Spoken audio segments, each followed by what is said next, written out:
नमस्कार, मी प्रमिला झांबे। तर आज आपल्याला शेवग्याचा पराठा बनवायचा आहे। त्यासाठी मी शेवग्याची शेंगा कट करून स्वच्छ धुवून घेतलेले आहेत। आपल्याला ह्याला शिजवून म्हणजे वाफलून घ्यायचे आहेत। त्यासाठी मी थोडंसं ह्याच्यावर मोठं मीठ टाकते। गॅसवर पाणी ठेवलेलं आहे मी गरम होण्यासाठी। त्याच्यावर ही शेंगा ठेवलेल्या आहेत मी। त्याच्यावर एक ताट झाकायचं आहे। आपल्याला हे वाफेवर उकडून घ्यायचे ते शेंगा। एक 5 मिनिटं गॅस चालू ठेवणार आहे। तर छान अशा शेवग्याच्या शेंगा शिजवून घेतल्या ना, ह्याचा आपण आता गर काढून घेऊया।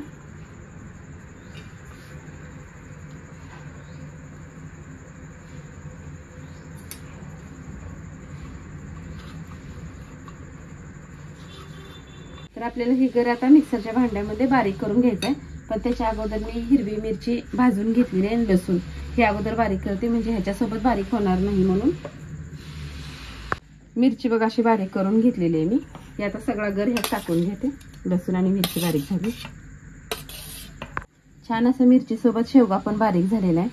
तर त्यासाठी फोडणी टाकणार आहे आता मी। तर एक 2 कांदा मोठं चिरून घेतलं, तर एक टमाटा आहे, थोडीशी कोथिंबीर आहे, एक गाजर किसून घेतलेलं आहे। आपण ह्याला फोडणी देऊन घेऊया। तर फोडणीसाठी अगोदर मी तेल ओतून घेतलेलं आहे। तेल छान असं तापलेलं आहे। फोडणीसाठी जिरी मोहरी टाकून घेतले। आता आपल्याला अगोदर कांदा तळून घ्यायचा।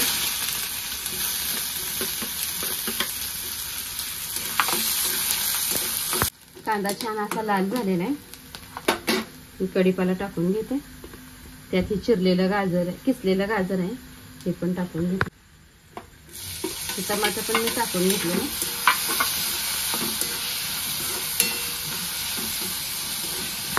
थोडंसं चवीनुसार मीठ टाकून घेतले। मीठ टाकून एक झाकून ठेवते, म्हणजे टमाटर छान असं बारीक होते। बघा टमाटर एकदम मऊ असं झालेलं आहे। तर आपण शेवगा बारीक केलेलं मी यात टाकून घेते। आता भरपूर अशी शेवग्याची पेस्ट घातली। अर्धा चमचा हळद घातली, थोडीशी कोथिंबीर आहे। आपण मीठ तर अगोदरच वापरलेलं आहे, त्याच्यामुळे मीठ पण नाही टाकायचं का। तर आपलं पराठ्यासाठी सारण छान असं तयार झालेलं आहे।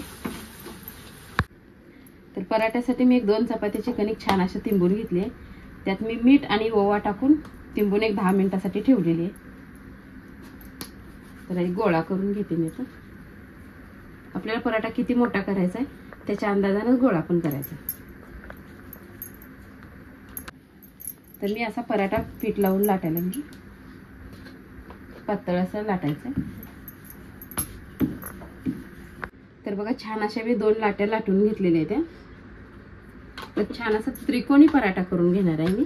त्याच्यासाठी एकावर एक दोन्ही पण लाट्या ठेवल्या आहेत।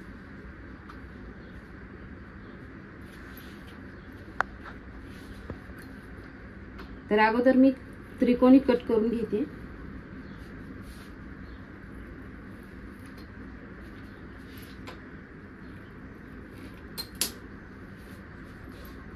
छान असा पराठा लाटून घेतला मी, त्रिकोणी कट करून घेतलाय। आपण यात शेवग्याचं सारण भरून घेऊया आता।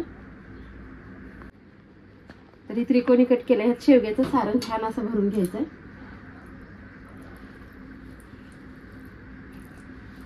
तरी किती तिखट आहे किती हे त्याच्या अंदाजाने सारण पण भरून घ्या। सारण भरपूर आहे माझ्याकडे, पण तिखट जास्त लागेल म्हणून मी थोडंसं घातलं।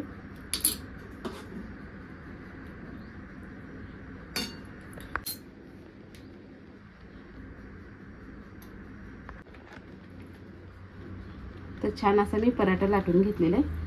आपण ह्याला भाजून घेऊया।